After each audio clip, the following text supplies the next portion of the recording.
श्रीशिवाष्टकम्। प्रभुं प्राणनाथं विभुं विश्वनाथं जगन्नाथनाथं सदानन्दभाजं भवद्भव्यभूतेश्वरं भूतनाथं शिवं शङ्करं शम्भुमीशानमीडे शिवं शङ्करं शम्भुमीशानमीडे। गलेरुण्डमालं तनौ सर्पजालं महाकालकालं गणेशाधिपालं जटाजूटगङ्गोत्तरङ्गैर्विशालं शिवं शङ्करं शम्भुमीशानमीडे शिवं शङ्करं शम्भुमीशानमीडे। मुदामाकरं मण्डनं मण्डयन्तं महामण्डलं भस्मभूषाधरं तम् अनादिं ह्यपारं महामोहमारं शिवं शङ्करं शम्भुमीशानमीडे शिवं शङ्करं शम्भुमीशानमीडे। मठादो निवासं महाट्टाटहासं महापापनाशं सदा सुप्रकाशं गिरीशं गणेशं सुरेशं महेशं शिवं शङ्करं शम्भुमीशानमीडे शिवं शङ्करं शम्भुमीशानमीडे।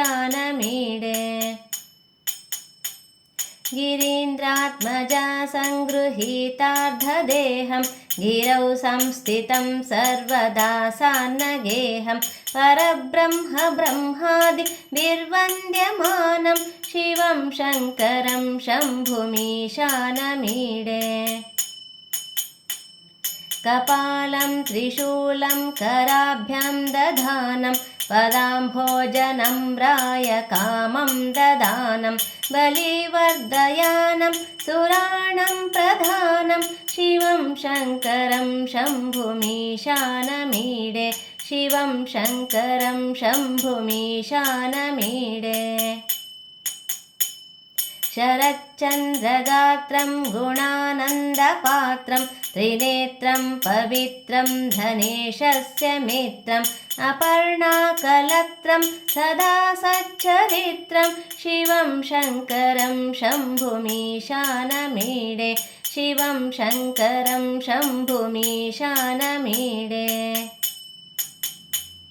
हरं सर्पहारं चिताभूविहारं भवं वेदसारं सदा निर्विकारं श्मशाने वसन्तं मनोजं दहन्तं शिवं शङ्करं शम्भुमीशानमीडे।